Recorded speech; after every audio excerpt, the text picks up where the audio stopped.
Welcome to Brain and a Vat. We are joined by Donnie Shahar, and we're going to be talking about why it's okay to eat meat. Donnie, would you like to start with a thought experiment? So a lot of the conversation about eating meat kicks off with this famous analogy that Peter Singer draws between eating other animals and eating severely cognitively disabled humans.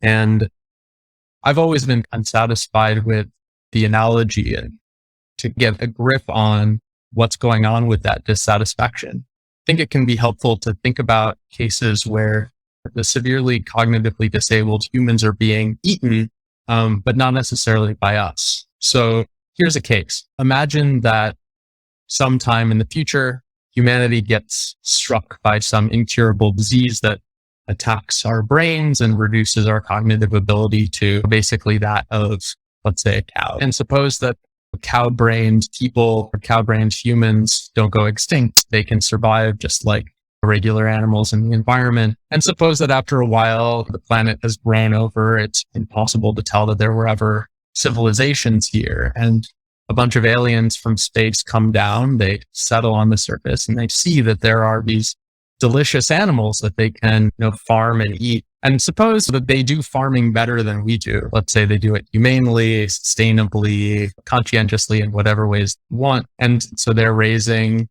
these cognitively reduced humans, slaughtering them humanely and eating them. So I guess the question is, if you are someone who does eat meat, thinks that it's okay to eat meat, and thinks not only that it's okay to eat meat, but it's okay to raise animals, kill them for the sake of having food, it seems like there should be some pressure on you to say that what these aliens do is okay. And I guess for me, I actually feel the pull of that to say, yeah, actually, in that kind of case, I agree. It would be no worse for the aliens to farm these animals that happen to be Homo sapien than it is for us to farm and eat the analogous kinds of cows and chickens and pigs and all the rest. And so then the puzzle becomes, well, how do you explain why we can't do that?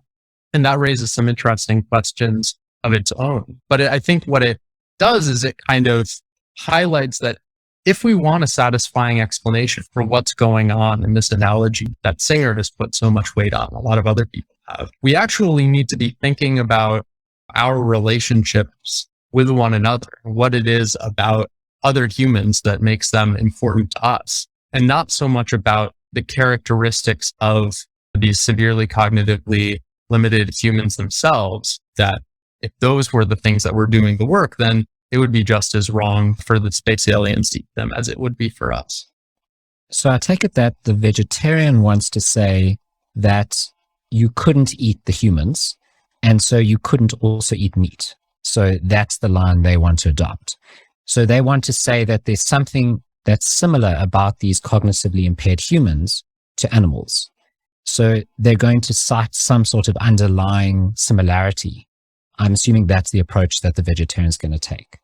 So yeah, let me back up. So the standard Peter Singer style of argument, which has been adapted by other people, is to say, well, look, if you don't think it's okay to farm and eat severely cognitively limited humans, but it is okay to do that with animals, you need to explain, well, what is it about these humans that justifies the difference in treatment?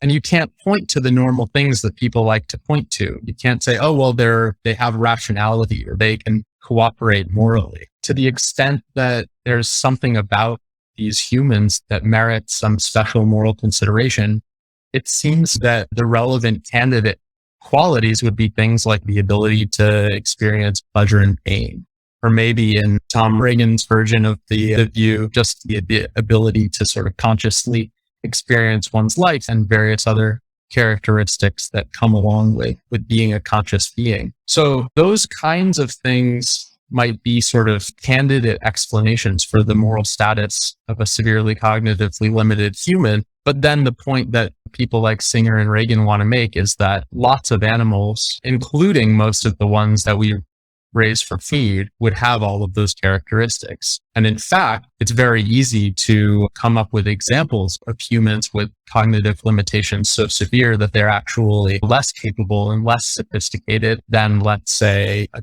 perfectly normal pig, which is actually quite an intelligent animal.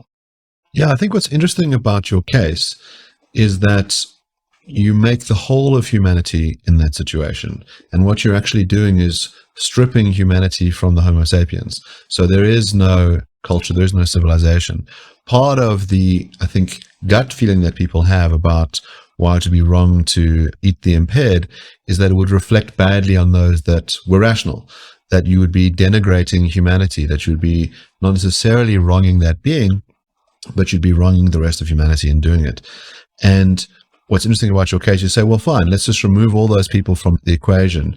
And we've just got really these human-like beings wandering around. Imagine they have no language, they experience the pleasure and pain, but they don't have the kinds of things that we think are important for humanity at large. And I imagine it's tilting the intuition that when we think about the alien race arriving on this planet and seeing the plentiful food and saying, well, this isn't exactly a civilization worth saving, it should tilt you in the direction of saying, have some human steak, have some long pig. I'm sure it's very tasty.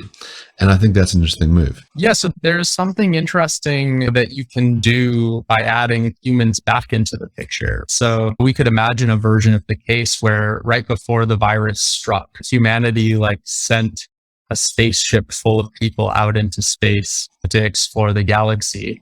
And then imagine they return to find that all of their relatives have been rendered severely cognitively impaired and they're being farmed and eaten by aliens. And all of a sudden the aliens see, oh my God, there are these really smart, rational, morally cooperative humans. Isn't this awkward? And you might think that in that situation, there is a kind of awkwardness. The aliens might feel some kind of pressure to stop farming and eating the humans that they've been eating. But even there, it seems like the awkwardness is there in virtue of the fact that there are these intelligent humans on this, right? So if you imagine that the aliens were farming and eating cows in addition to humans, right? It wouldn't be like, oh my gosh, these humans have arrived. We suddenly realized that all sentient beings deserve respect, right? And so therefore we should stop farming and eating humans and cows.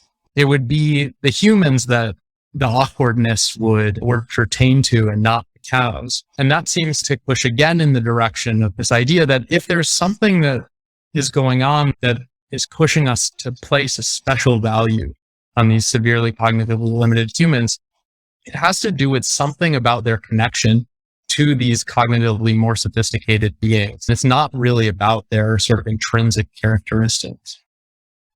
So suppose Supercow was born. So Supercow is born tomorrow.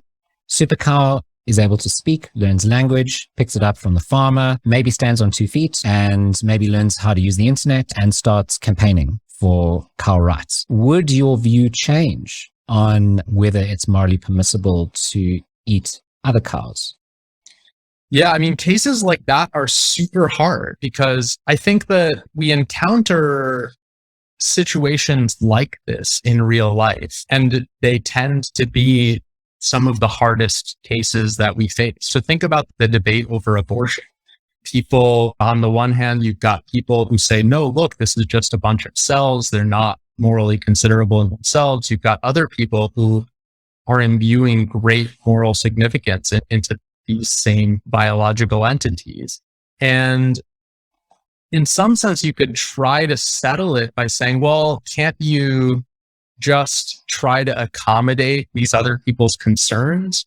But when what's at stake is that important, it can be hard for people to wrap their minds around putting aside their own values, their own preferences, and their own visions of the good life and just sort of subordinate their behavior to the concerns of some other group or some other person who they don't share. And yeah, I mean, that's a real puzzle, I think. It's a puzzle that we face in real life, and it's a puzzle that we would face if we had super cows or if we had human spacefarers coming back to find aliens eating their cognitively disabled brethren. I wish I had a satisfying solution to that puzzle, but I'm not sure that I do.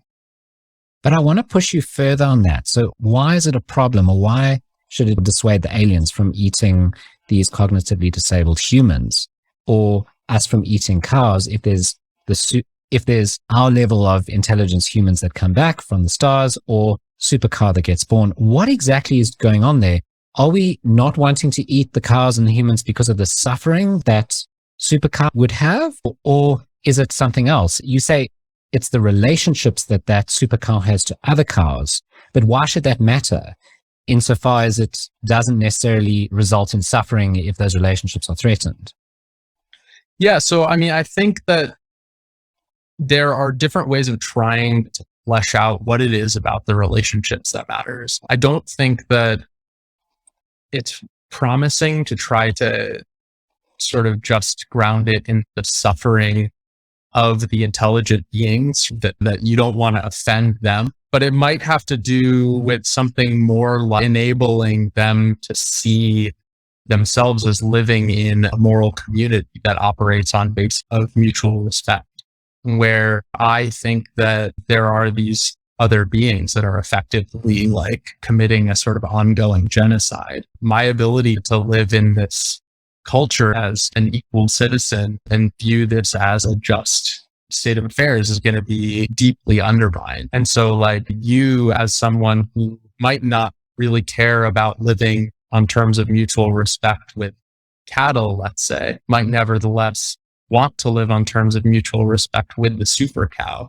And so that might push you in the direction of trying to find some arrangement where you can both see yourselves as living in a tolerably just order together. And in that case, the consideration on the other side is not really as strong as it is in some of the real world cases. So like in the case of abortion, someone who wanted to accommodate a pro-life person might have to take on an extremely onerous burden in basically giving up autonomy over their reproductive decisions in order to accommodate somebody else. And you might say, well, look, that's just a bridge too far. Like, I'm not going to do that. And really, I mean, if you think about meat eaters and vegetarians in a way, the accommodation here is a challenge that already exists, right? You don't need super cows to have people in society who look at cattle as being deeply morally considerable. Lots of vegetarians already do. And so you have this kind of challenge of accommodation even today. And we see that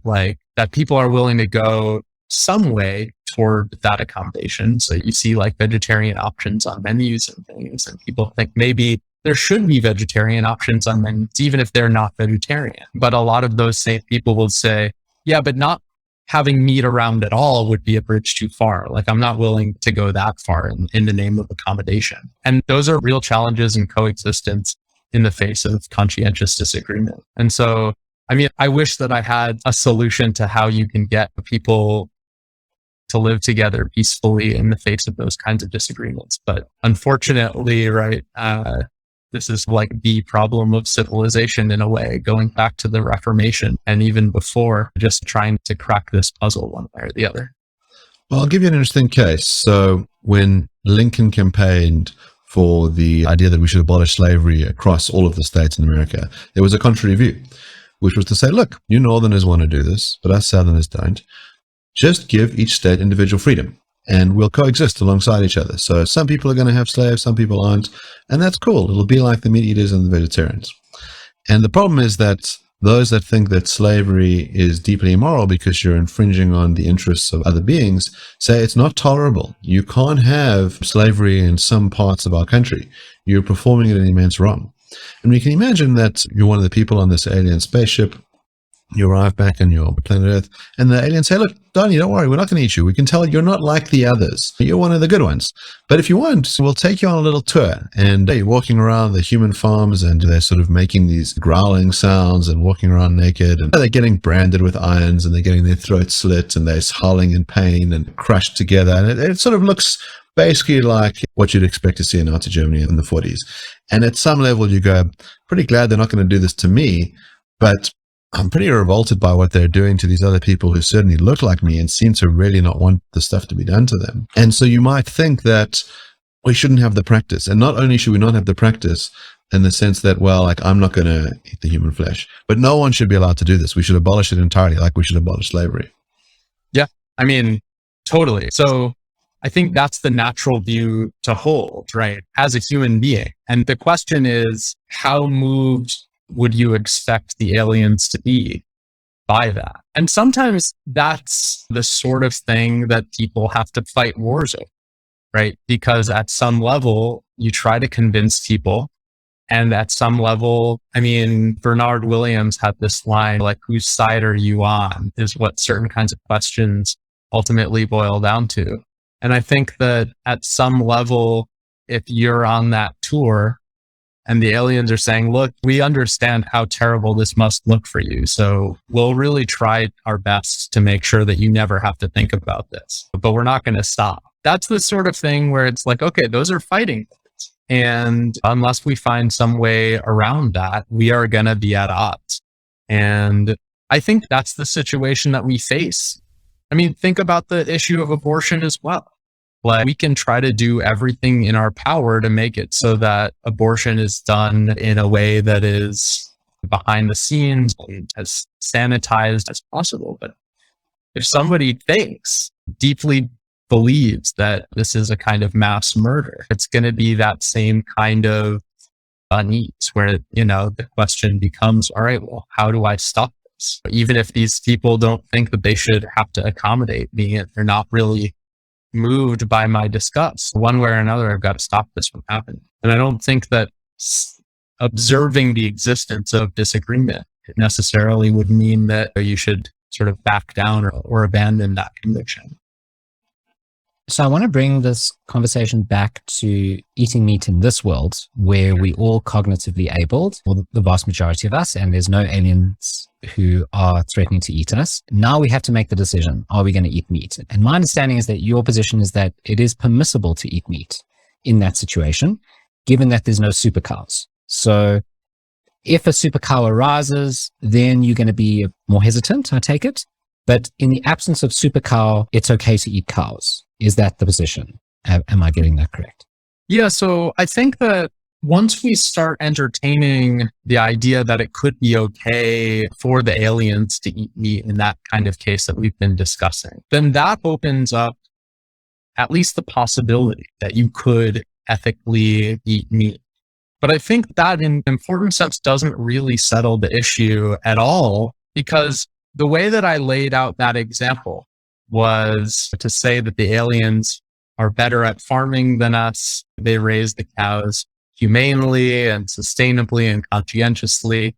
And that was what I hope made it plausible and that there might not actually be anything bad going on. But if you look at the way that meat is produced now, the reality is that almost none of the meat that people buy in the supermarket or order at restaurants is produced in a way that could be described the way that I described the aliens' farming practices. And so, in a way, getting your head around the idea that it could be possible to eat meat ethically only sort of opens the door. And the real challenge is figuring out, can we reconcile ourselves to continuing to participate in a practice of eating products that are produced in ways that are not humane or not environmentally friendly, are often produced through lots of objectionable practices toward workers, let's say, or toward the communities that these operations are operating in. And so I think that's a real challenge, and one that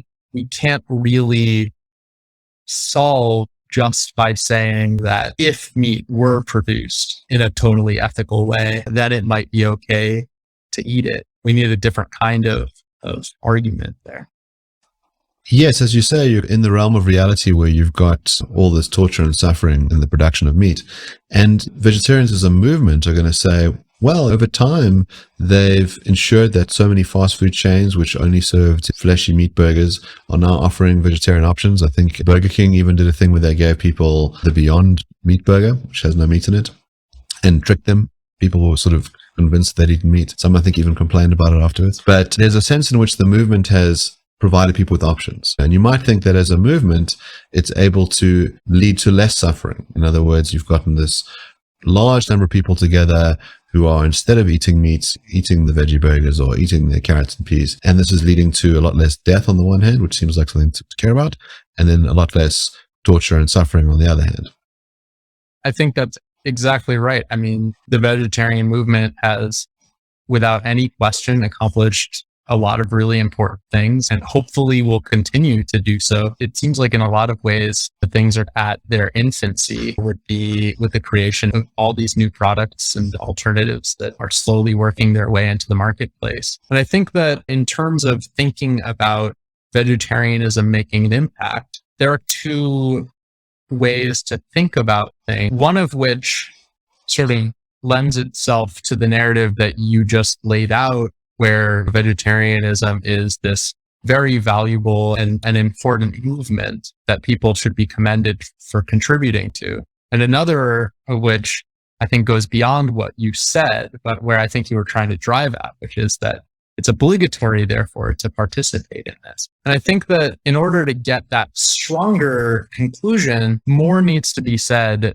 besides just that this is a movement that is producing an important good through collective efforts, because there are lots of important movements that are producing really great results through collective efforts. And although I think arguably people have an obligation to participate somehow in advancing solutions to problems or promoting good in the world, it's not the case that everybody has a specific duty to contribute to each cause in each way. And so, at least on the face of things, it seems like something more would be needed to show why, okay, now individuals have a duty to become vegetarian, instead of saying, look, like one of the great ways that you could sort of pitch in would be to join this movement for all of the reasons that you said. So if I understand correctly, you're saying that it's a good thing to join the movement. So it's a supererogatory good. It's something over and above the call of duty, but it's not a requirement. Now, if you take that line of reasoning, could you apply it equally to things like voting, where you've got this collective that perhaps is doing a good? I mean, I'm an anarchist, so I don't think they are, but let's just assume that the party that you're going to vote for is going to be great. And if they come into power, they'll do great things. Is it supererogatory to vote for them? So let me give two answers. The first is just to this sort of characterization of it as a supererogatory action. I think that's not exactly the way that I'd want to put it. I think the better way, just to sort of stick within the lingo of duty, would be to think about it as one way of fulfilling an imperfect duty.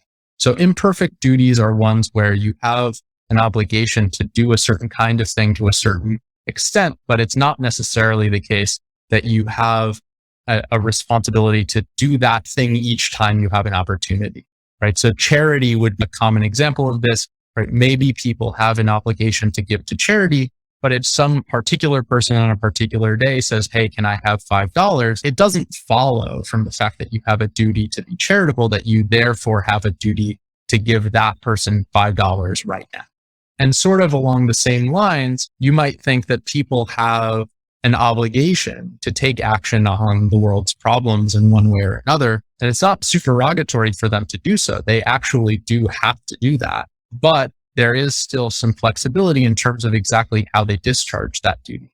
And so on that kind of analysis, the vegetarian comes along and says, hey, can you give up meat? And you say, well, that's sort of on this line of thinking to giving the $5 to this particular person. So that's just a conceptual clarification. To answer the question about voting, though, directly, I think that there's something interesting about the voting example that sort of distinguishes it from the meat eating example, which is that in the case of voting, you have a pretty effective scheme of social cooperation that's actually getting people to show up to the polls and cooperate together in order to achieve this really important good of democratic governance. And I think it's interesting to think about an alternative reality where imagine that you lived in a country where almost nobody voted. And so maybe they do hold votes every once in a while. They don't really generate that much legitimacy, but some people participate in them. They might do some good, but not as much good as other things, right? In that kind of environment, I think it would be easier for the voting case to look like the meat eating case, right? Where you say, look, yeah, the people who are voting, they might be accomplishing some things, but it's not the case that this is this really robust norm-based scheme where everybody expects that everybody is going to show up and do their part. Instead, it's a very small subset of the community that's come together to do some good. And maybe a person in that environment says, yeah, showing up to vote and discharging that kind of civic responsibility would be one way that I could contribute to helping my community become better. But depending on the details, right? How onerous is it to you to vote? How much good do you expect it to do? What are the prospects for democracy going forward and so on? You could see somebody saying, well, this is just not where I'm going to focus my efforts on being one of the, let's say, 3% of the community that's participating in this particular enterprise. So I'm going to do something else instead. I think that would be a legitimate answer in a way that in the context of really successful cooperation on democratic governance, it's harder for somebody to say, well, I'm going to be the person who's going to free ride on everybody else. So the way that you've set it up is that it's a form of social activism, that there's a number of different you can take. It's an imperfect duty. So I want to push back against that a bit. Imagine someone says, look, you've got whatever hobby you do, you play chess or board games or whatever it is. What I do is I roam the streets and I find stray dogs and I put them into a bag and I take them home, and then I get them really riled up and I get them to fight each other to the death. And if they don't fight each other to the death, I kill them myself. Sort of at some point I get bored and I shock them or cut their noses off or whatever it is. And it's enormously entertaining for me. And we say, well, hold on a second, like you're performing an active thing that's causing suffering in the world. It feels like you're doing something wrong and you ought to refrain from it. And you can imagine thinking that person ought not to do that. Now, let's say if you accept that's the case, that they're doing something wrong. Imagine you say, I would never do that. I would never go and capture those dogs. But the steaks that this guy makes from those dogs after they've been tortured to death are just delicious. And so I just get the byproducts. I'm not kidnapping the dogs myself. I just get this guy to do it. And I eat the steaks. Or I watch the videos of the dog fighting and I get my jollies from that. I would never participate myself directly. You've outsourced it to someone else to do. The harm still happening in the world. Doesn't seem like you can just say, look, you've got the things that you do for fun and I've got the things that I do for fun. And I've got this indirect loop. I'm not the guy who's actually doing it myself. So let me off the hook.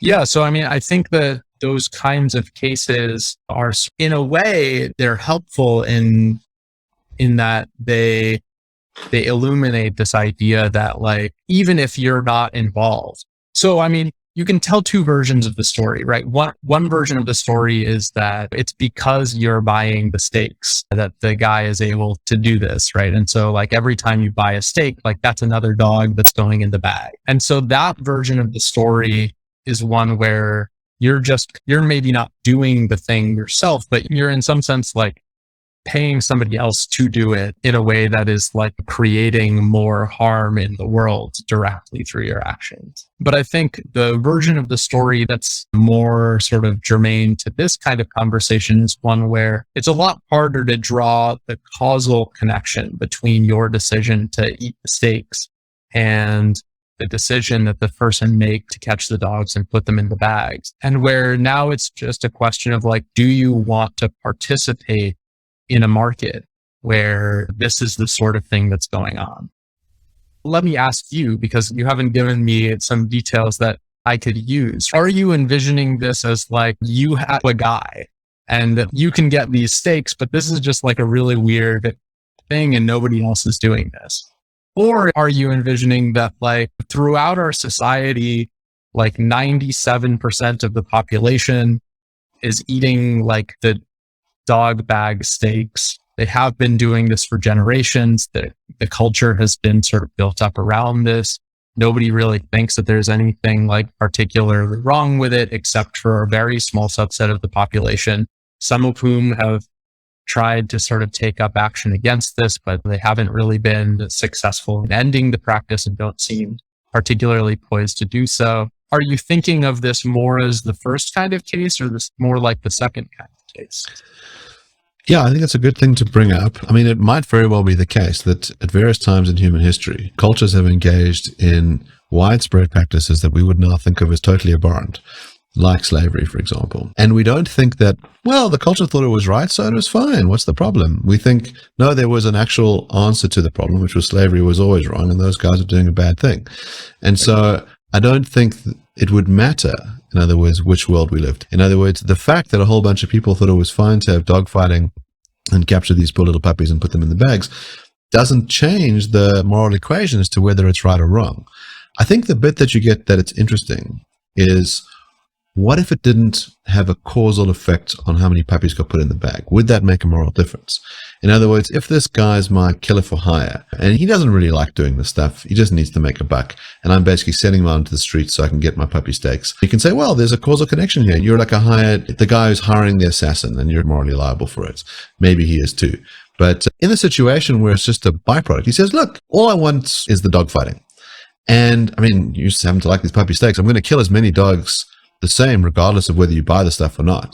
Is it nonetheless wrong to participate in this? In other words, no extra puppy gets killed, but we think that the fact that you're getting a benefit out of the situation. I mean, we can think of a couple of different variants, and I think this is a kind of close case to yours, but you can imagine the serial killer that goes out and kills women, and you say, it'd be so nice to have a brand new hat.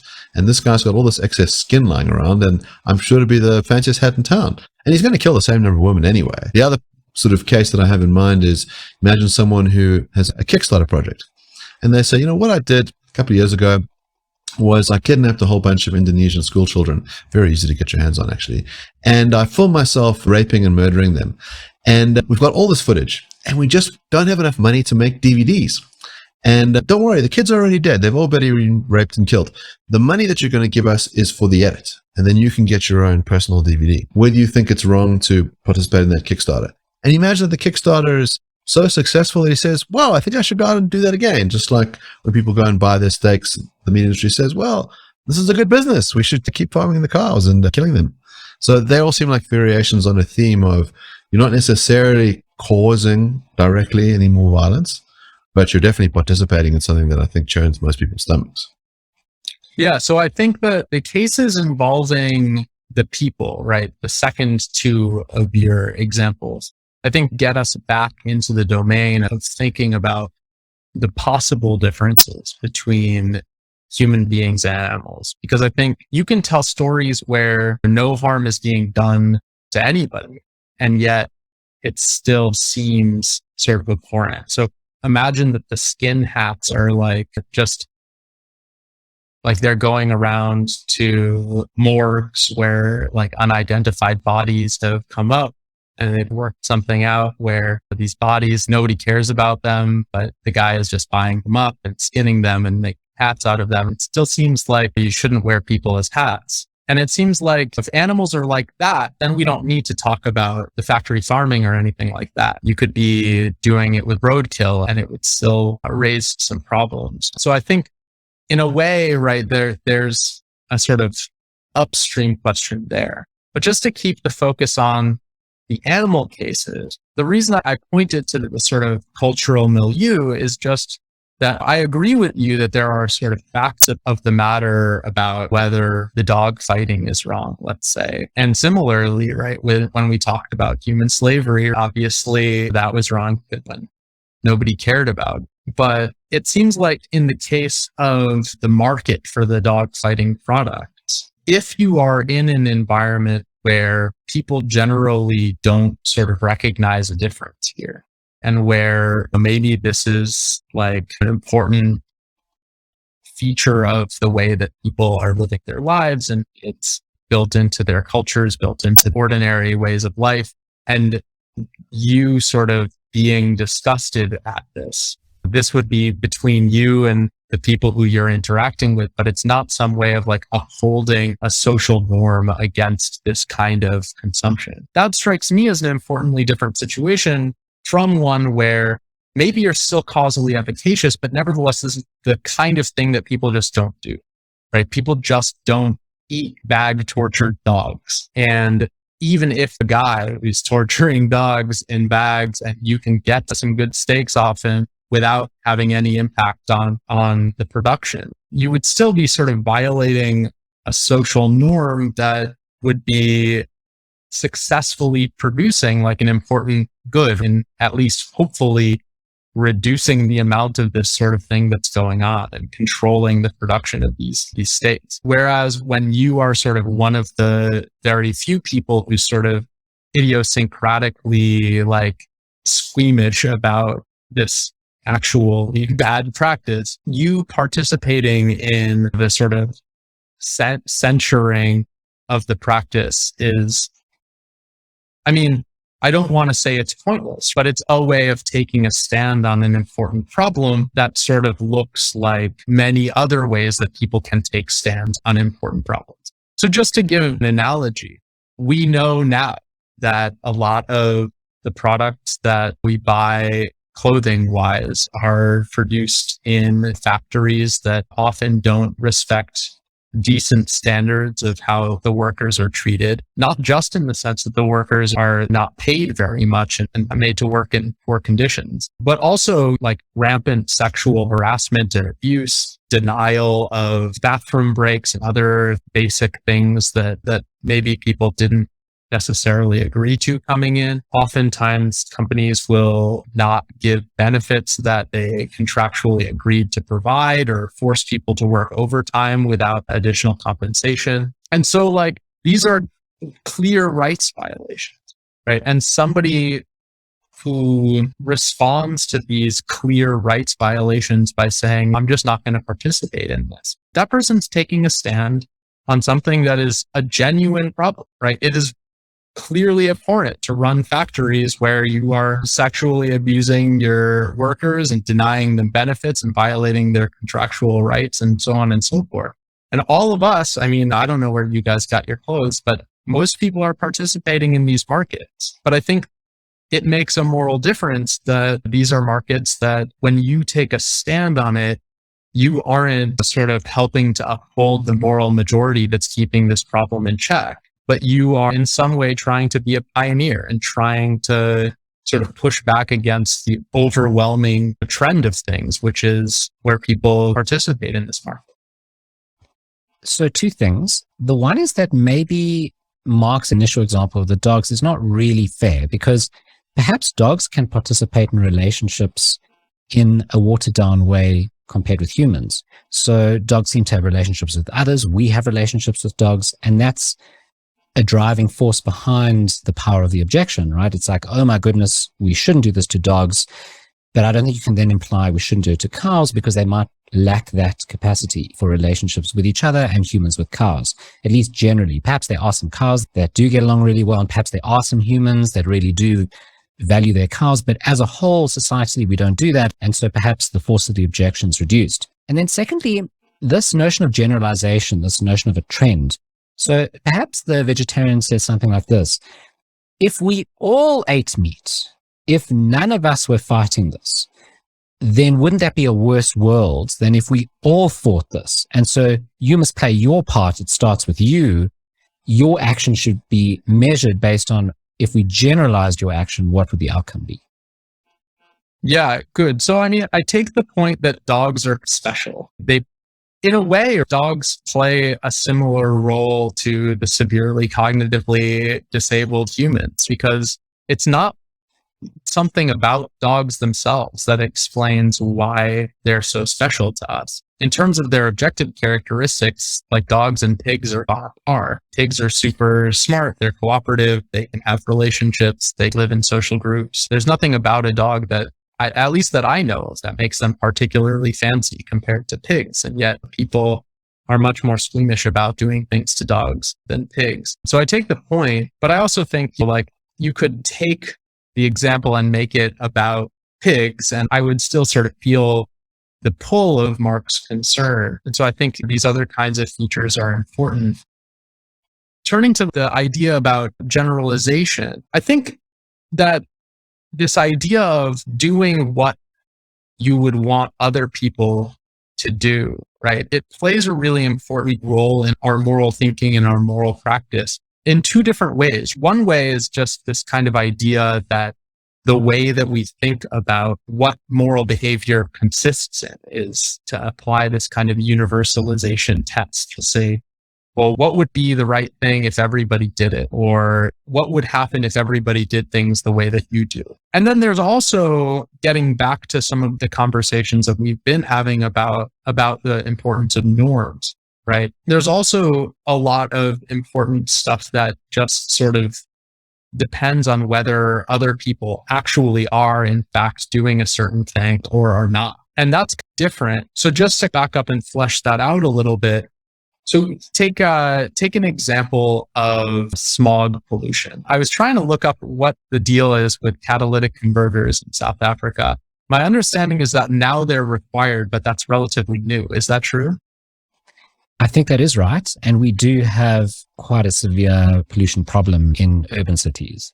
Yeah. So in the United States as well, there was this problem. I mean, still is to some extent. My understanding, just from a very brief read, is that a lot of your guys' challenges have to do with coal burning in power plants rather than automobile emissions. But in the United States, a big source of a lot of urban air pollution was people just driving cars that didn't have good emissions control technology. And you might say, well, look, like there are things that we can put on cars that can solve this problem. Catalytic converters basically work by making your emissions go through various chemical processes that basically eliminate some of the most serious pollutants that contribute to things like smog. If everybody had a catalytic converter on their car, it solves the problem. And so you might think, therefore, people should have catalytic converters. And that seems fair enough as long as you think other people are going to follow suit. But the problem is that if you are living in a community where most people don't have catalytic converters, then it looks like you as an individual are taking on a pretty substantial cost. You're reducing your car's performance. The catalytic converter itself is expensive. You have to use a different kind of gasoline than you might have to use without the technology. And so there are various sort of inconveniences that go along with this.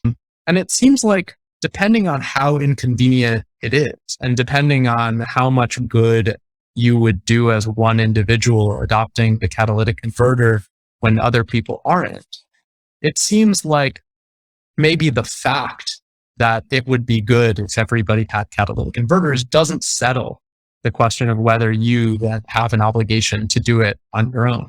And so that's sort of different from this sort of just universalization thinking where people say, all right, well, the way that we're going to test a norm is just to say, well, what would happen if everybody did that? It seems like the catalytic converter example illustrates that in a lot of cases, it can be okay to be a kind of conditional cooperator, where you say, I'm going to be happy to cooperate if other people cooperate. But if other people aren't cooperating, then I don't necessarily have to be the first mover. Again, being the first mover might be a good thing to do. It might be really valuable to have some people who choose to be the first mover, and maybe we should all consider being the first mover on something. But this looks like the kind of thing that would fit into the sort of general picture where, you know, being the early adopter of the catalytic converter is something that is not like directly obligatory for every person to do. And so by the same kind of thinking, the fact that it would be really good if everybody stopped eating meat from factory farms doesn't necessarily show that it's obligatory for each individual to do that in a world where most other people aren't following suit. So a couple of thoughts. The first is that it seems that you think obligations would stem partly from the social.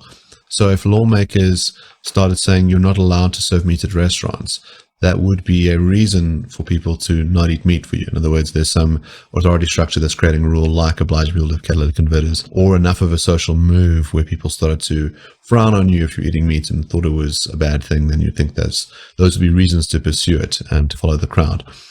But in the world in which we're at, which is where it's a minority. I think in the States, something like 4% of people say they're vegetarians or vegan. And let's say it really is the case that it's inefficacious, that your private choice will not save a single cow, a single chicken. It's pissing in the wind. It makes no difference whatsoever. Then I wonder about this move to say, this is a social activism that we should endorse.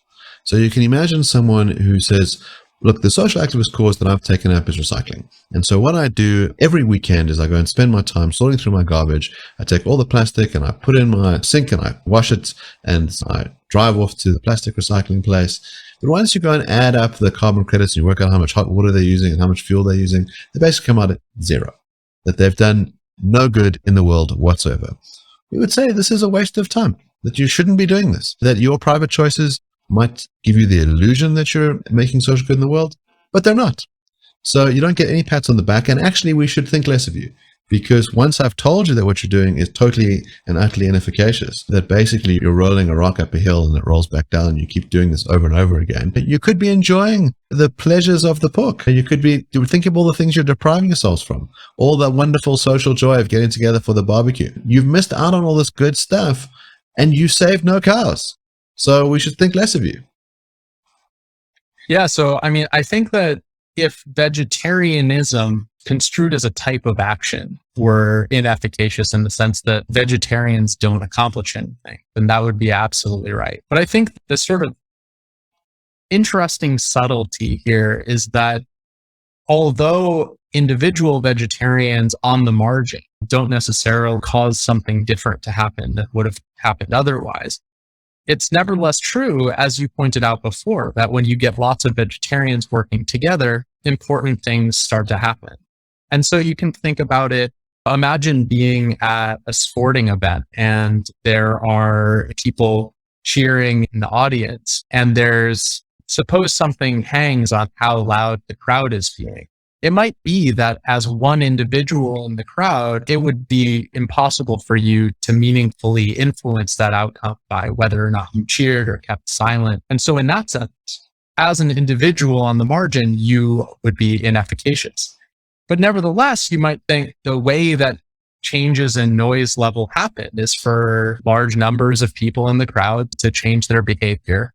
And in order for those large changes to happen, individuals have to sign on and contribute. And so each one of those individuals might not be really making a material difference on their own, but nevertheless, when they sign on and when they, let's say, start cheering to make it louder, they are sort of contributing to the outcome in which the group of cheerers made it louder. And they should be celebrated for that. In sort of the way that, I mean, it's different because of the way that the thresholds work in voting, but an individual voter doesn't necessarily change the election. And yet when people cooperate to elect a candidate, we say they weren't necessarily just purely wasting their time.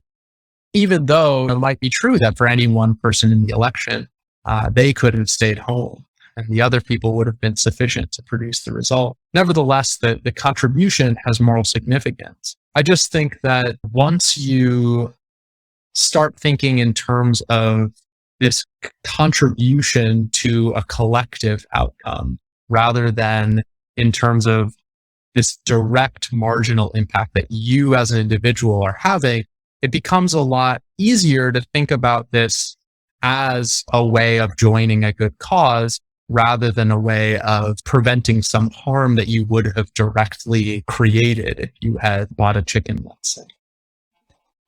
I'm not convinced by the distinction. So, Donnie, I eat meat and I'm very glad to have you on the show, but I still think there might be something a little wrong with it. Not very wrong. I still like to think of me eating meat as a slight contribution to a bigger problem.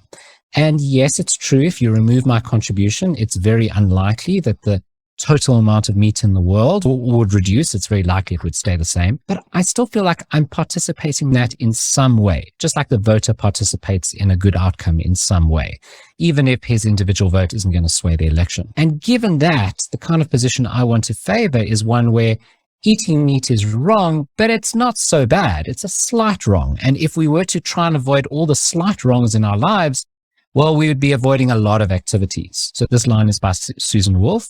She doesn't discuss eating meat specifically, but I think this is a good application. She says that there's so many things in our lives which are slightly wrong, which are slightly immoral, but we don't think that we have to avoid all of those activities, that it would be so demanding of us. We would be moral saints at that point. Instead, what we say is, well, there's other values in our lives. Mark mentioned some of them. It tastes really good to have meat. You can have a barbecue with family and friends. It's a bonding experience, etc., etc. It's not to say that you can't reproduce those experiences in other ways, but they bring about positives, and the eating meat brings about a tiny negative. And so on the whole, we judge, well, yes, it would have been great not to eat the meat, but only a little great. Just you do slightly less bad. Whereas when you don't eat the meat, you also deprive yourself of larger goods that aren't moral goods, other values. Yeah. So, I mean, I guess I'm not that committed to using the terms in the specific ways that I am sort of habituated to use them. The way I would say what you just said is that there is something bad about eating meat. And that seems clearly true. There's also other things that are good about eating. And I don't know that the way to think about it is that the good things like outweigh the bad, or I don't know exactly how I'd want to say it, but just that it seems like there is room for you to exercise discretion in rooting out all of the things in your life about which there's something bad, because our lives are full of such things. Every time you turn on the lights, depending on where you get your electricity from, there's something bad about that, right? When you drive to the store or even buy vegetables, there's something bad about those things too. And so complicity is, I think, a kind of pervasive part of life in a modern interconnected civilization where there are lots of unaddressed problems. And the fact that we are complicit in lots of problems, I think, gives us some reason to maybe prioritize those problems in particular as we think of where to allocate our efforts as activists. So the fact that you are part of creating a certain kind of problem might give you more reason, at least on the margin, to focus on tackling it. A reason that might be outweighed by other considerations that push in favor of focusing elsewhere, but nevertheless a reason. You might try to tackle the factory farming issue in other ways besides becoming vegetarian. There's nothing really necessary about giving up meat in order to take action on the problem. And there might be certain respects in which meat eaters can make more progress on this because people have certain kinds of attitudes toward vegetarians and might not be as willing to listen to them in the context of reforming meat industry practices. And yet the fact that you're complicit in a serious wrong, I think, at least puts a little finger on the scale in favor of reducing your complicity as such. And I think that the fact that we're complicit in problems makes it so that we might need to ask a bit more of ourselves than we would otherwise. So there are these problems that exist in the world. Maybe you think we have an obligation to do something about them, regardless of our involvement in them. But the fact that we're involved, I think, should make us feel obligated to do more. And so I think, yeah, there is something bad about this. There's something bad about a lot of things that we do. And there are various kind of moral upshots to that. But I don't think that those moral upshots sort of push all the way in the direction of saying that now it's morally obligatory to respond to this specific problem specifically by giving up meat. And so I think that in a way, that's just a different way of saying what you just said. So I guess I agree with you, but I find myself not talking about it in exactly the same way.